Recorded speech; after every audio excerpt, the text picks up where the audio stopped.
All right, so when we're making eggplant rollatini, basically eggplant rollatini is eggplant parmesan that you roll up. You basically put filling in like you were putting in a stuffed shell or a manicotti or lasagna, and you roll it up. You could basically rollatini anything. You could rollatini chicken, veal. You could rollatini a person if you wanted. I think that's been done a couple times back in Jersey. But we don't talk about that to civilians. Anyway, what we're going to do here is we're going to make a homemade sauce. So I'm going to get my heat up to about medium. Use some olive oil, get it going in the pan. All right, we got the oil good and hot here. So we're going to drop in 1 onion and about 3 or 4 cloves of garlic in the sauce too. Get some good like Italian bacon. It just adds to the flavor of the sauce, but trust me, this is going to be delicious. All right, I'm going to add some red pepper flakes. Ideally, if you can get these San Marzano, you want to salt them, and then you break them up. Add in, if you're making a big sauce like this, a can of crushed tomatoes. So you just get that going, and what we're going to do is we're going to get it to boil, and once it boils, we'll just simmer it low. It'll reduce a little bit, like I said, concentrate in flavor, and then we'll add a little bit of basil and parsley to the proceedings. Almost forgot to add some tomato paste, just concentrates more flavor in there. All right, as you can see, it's starting to boil, so what we're going to do is we're going to move it to the other eye here so it can simmer at a lower temperature while we make the breaded cutlets. And you want to put it on low heat just to keep it going. So right here, we're taking the cutlets, the eggplant. Basically, we're just going to put them in some flour, which is seasoned with salt and pepper. And then you dip it in some egg. It's like a glue. Shake off the excess. So you put that in, and I got panko in there too. So I got the regular breadcrumbs, which are seasoned, and then you have the panko. But I also threw in some Locatelli Romano cheese and some Parmesan Reggiano. So these are going to be really nicely seasoned. All right, so what we're going to do now is we're going to fry up the eggplant, the oil going. So you don't need to, this isn't deep frying, this is basically sauteing, but you want to get enough olive oil in there to cover the bottom. I always use extra virgin olive oil. Get it nice and hot. You'll know when it starts smoking a little bit, and then you throw in your eggplant. As you can see, the sauce is bubbling. You just want to keep stirring it, just like in Goodfellas. Make sure everything's stirring so it's not sticking. But that's good. We have good stuff going on there. And then you want to get your oven going, because what we're going to do is we're going to fry these up, and then we're going to put them up with sauce on them in the oven. So I'm thinking 400. All right, so here we go. We're going to lay down 2 of these cutlets. There's 1.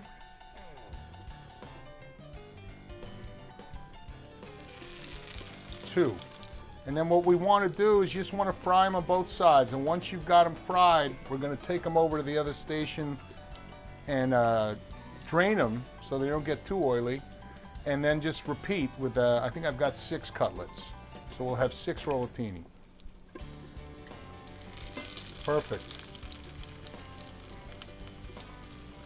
All right, so now we're making the filling for the rollatini, which is kind of the same concept as when you do like a filling in a standard lasagna, or if you're doing stuffed shells or a manicotti or something. So I'm putting in some ricotta cheese. All right.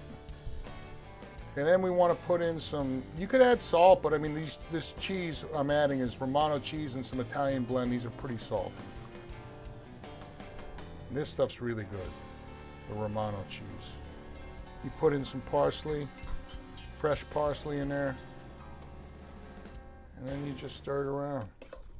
Get it good and mixed, because we're going to fill up that rollatini.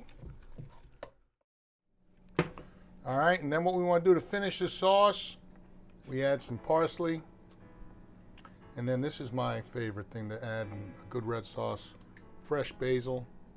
And that's just a great homemade red sauce. You could put that on any day of the week. It's very easy to make. As you will see in the recipe, you can't beat it. I just want to add a little bit of black pepper in there, again to taste. We're ready to rollatini. So as you can see, we've got the sauce on the bottom of this pan. So what we're going to do now, take that cheese that we had, and you don't want to put too much. You want to have balance again. So you put this in there,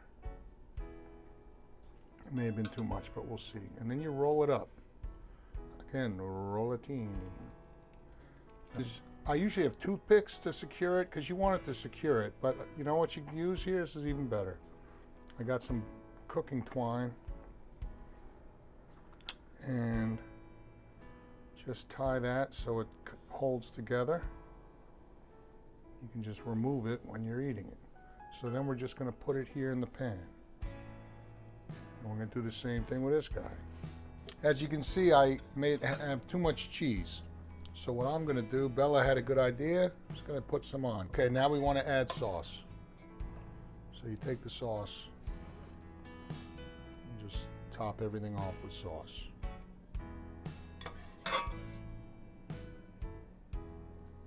Last thing we're going to do, throw a little fresh parsley on top. Make it look nice and pretty.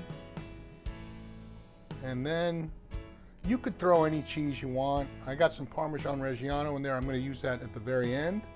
But I'm going to put some of this Romano. This Locatelli is just, this is a sharp cheese. It's a sheep cheese. And you just put that stuff all over it. And it's going to be unbelievable. So let me get this in the oven. I got it at 400. It'll probably be about 40, 45 minutes, but I'll check it in a half hour to make sure. It's ready. Let's see what we got here. Oh, look at that. Look at that. Eggplant rollatini from my brother Gabe. All right, this is ready. So the way you want to finish it off, good Parmesan Reggiano, undisputed king of cheeses. And then you just let it rain right all over that thing. Look at that. Look at that. Wow. There you go, brother. Take it. Thank you.